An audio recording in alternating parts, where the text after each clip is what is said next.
Hey guys, I'm Aaron, this is my wife Tracy and my son Chris, and this is our homestead, which we call Spade and Blade.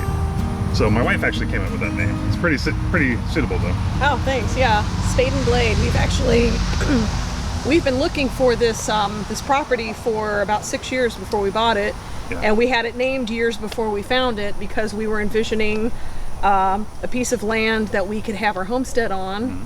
So that's the spade, the gardening. I'm a gardener, and also we could have Aaron's business, Sword Carolina, on, and that's the blade. Yes. So this is Spade and Blade. It's 5 acres in upstate South Carolina, and we're making the dream happen. We've been here for almost 2.5 years, and we're in the process. We've been working on the spade, and now we're in the process of bringing on the blade as we're now building our new location of Sword Carolina, the next acre over.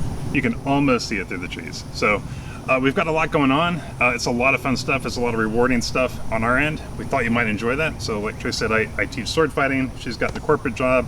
My son Chris has been standing over here quietly, but he's got stuff going on. Sounds like so. I help around whenever I can, and another very important job that I do is that I edit the videos. Right. So if they're watching this now, then you actually edited it. Yes. So. And Chris is also an instructor and student at Sword Carolina. Right. So it is time for us to go feed the animals, and so why don't you come along with us and we'll introduce you to the animals on our homestead.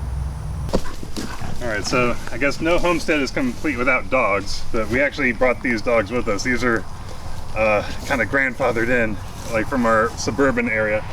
So these are not good homestead dogs. These are not livestock guardian dogs. These are just pets, but they're wonderful. Like we wouldn't get rid of them for anything. So we got Pepper, the socially awkward one, Cody, the more socially awkward one, and then Beth, the golden retriever, who's everybody's best friend, and so much that she runs off and gets to know all the neighbors. But they're good girls and boys. So in order to protect our food from critters, we have metal trash cans that we just put the bags of food in and make sure that it stays covered, and it's pretty good at keeping out critters and moisture. So we've got food for chickens, dogs, goats and pigs, and cats, but they're inside. You can see the front of our property and our house and our gardens. They're pretty close to the main road here. The bulk of our property, though, we're on 5 acres, really falls to the side and back behind the house. So we've got what we call the upper and the lower pastures, where we keep and rotate chickens and American guinea hogs. Of course, our piglets, Rudy and Andre, are very anxiously and vocally awaiting being fed. They know it's feeding time.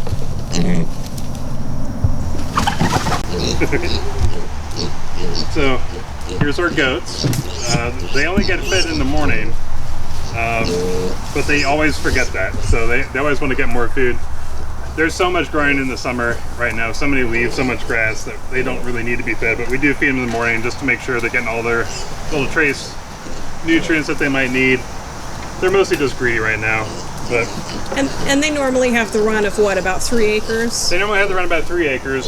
So this group here we've had for a while now. These are some yearlings that are just adults now, and then Milky right here is the oldest one we have. She's a couple years old. Over there we've got our new buck, Pan. There's Pan.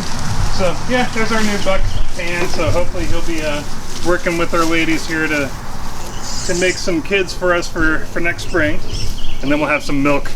We've been out of goat milk for a while, so it's about time for them to get working on it. But he's game. He's ready to go. They're also feeding up here on our upper pasture. These are free-range laying chickens. We have black Australorps, and we have lakeshore acres, so we get many different colors of eggs. Bring you up closer and let you see up close. Alright, so these are our egg-laying chickens. So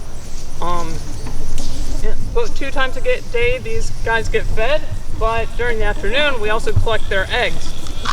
So as you can see, we collect the cleanest ones in a basket and we keep the dirtier ones in a bucket to feed to the pigs.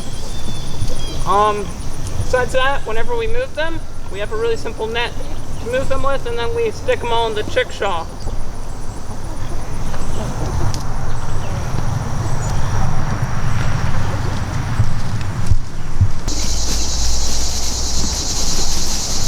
Hey, pig! Hey, pig!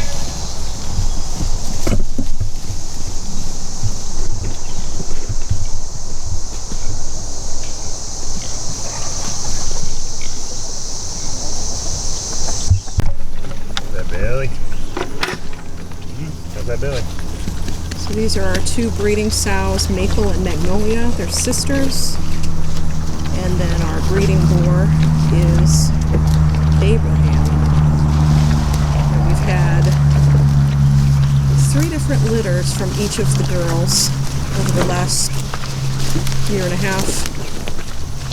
They tend to deliver within a week or 2 of each other, sometimes days apart. Oh, that's really clean.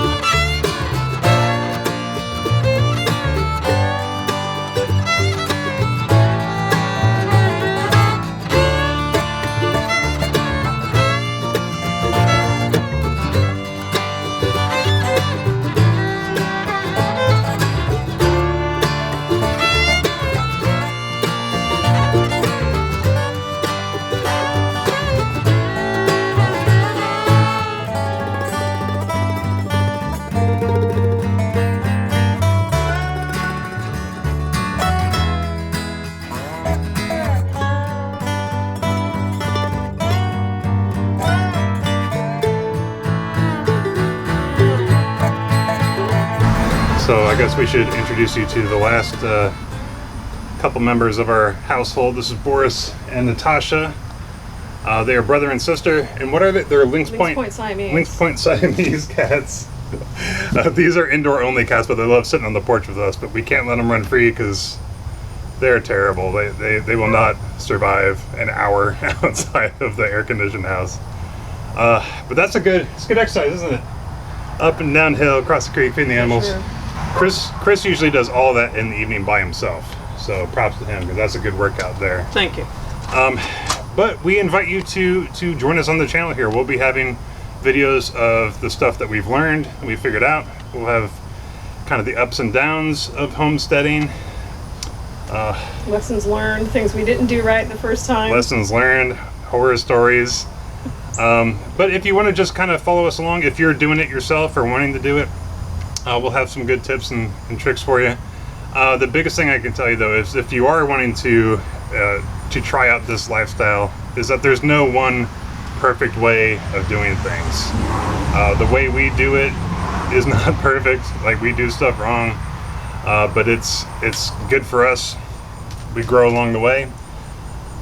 What we do isn't necessarily going to be perfect for you guys, and there's not one right way of doing it. So when we started doing this, it was rough. It was a rough transition. We really jumped in, even though Tracy said we've been looking for this for a long time. We jumped in not really prepared, because you can't be totally prepared for things before you do it. You got to just at some point learn along the way, which is what we're doing now. So Christopher, any closing thoughts?